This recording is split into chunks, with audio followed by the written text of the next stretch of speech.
Welcome to SECLiveNews.com. I'm Pete Cordelli, and this is the Coach's Corner. Well, Mississippi State goes to Tampa for the SEC basketball tournament, and in 4 days makes an unbelievable run as the Bulldogs beat Tennessee 64-61, and they get the automatic berth into the NCAA tournament. What a championship game this was. This was the only game of the entire tournament that had a score that was tied at the half.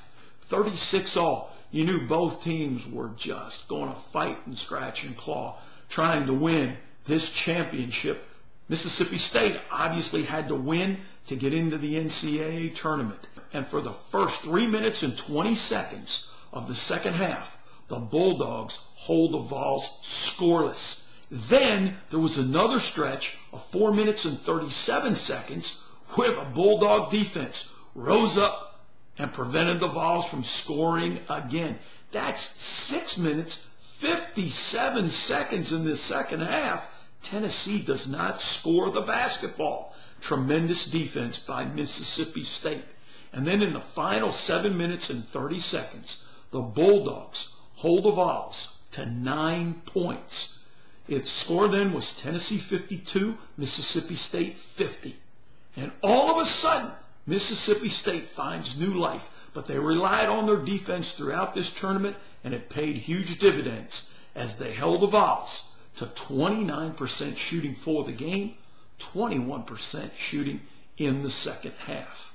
Now, the Volunteers are 0-9 when they shoot below 40%, but this is the lowest shooting percentage that the Vols have had all year. Wayne Chisholm, their big guy, ended up with 15 points on the day, but he was only 2 of 9 from behind the three-point arc.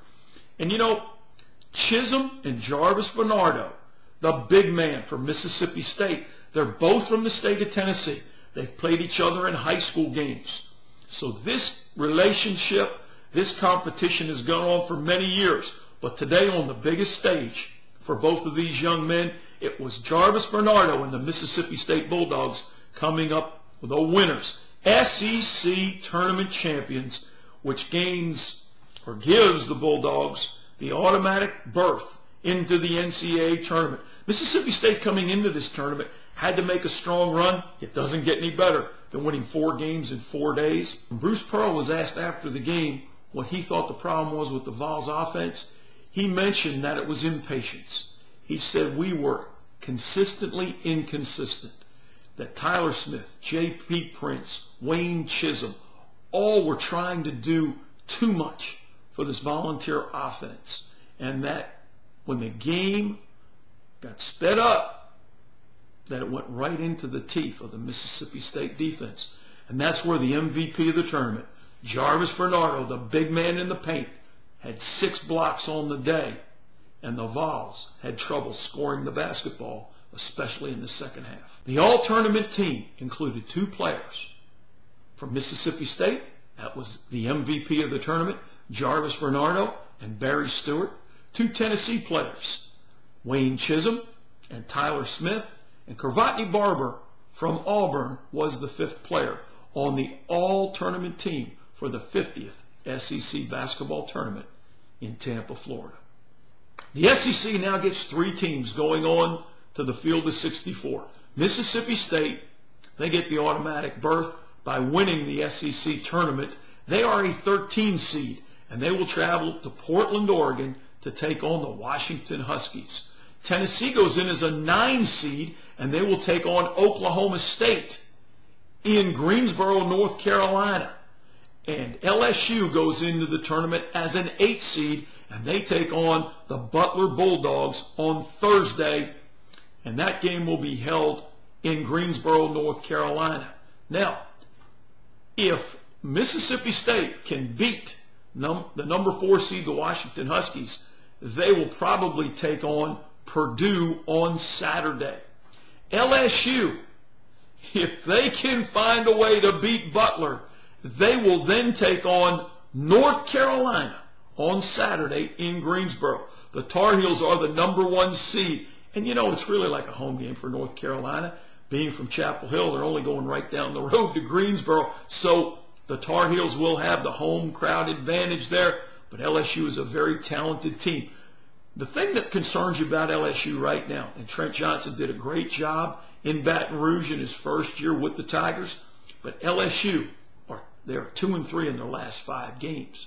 Butler's a very good basketball team, and it will be an interesting matchup with the very athletic Tigers going against the very, very good shooting Butler Bulldogs on Thursday. Tennessee and Oklahoma State is an intriguing matchup. When you look at how both teams like to play up-tempo, fast-paced, and they both live by the threes, that was one of the things that hurt Tennessee against Mississippi State. Wayne Chisholm was only 2 of 9 from behind the three-point arc, and the Volunteers did not shoot the basketball very well against Mississippi State, especially from behind the three-point arc. But Oklahoma State, Tennessee, they both like to get it up and down the floor in a hurry. I look for Tennessee to beat Oklahoma State and then take on the Pitt Panthers in their second-round game. LSU, they can beat Butler, and then they get North Carolina.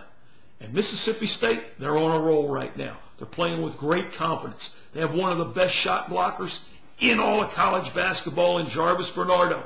He had 6 blocks in this game against Tennessee. He has a season total of 165 blocks for the year, and the season's not over yet. Don't know if Washington will understand how athletic and quick Mississippi State is.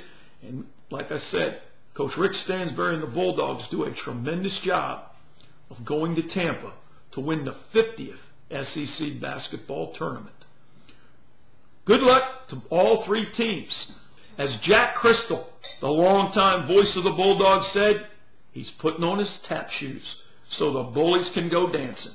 Join us here again at SEC Live News every day. We have breaking stories all the time. It is a tremendous website. We want you to join in. Give us your comments. Tell us what you think. And we'll be back next Sunday with another live Coach's Corner on SEC Live News. Thanks for joining us. Have a great week.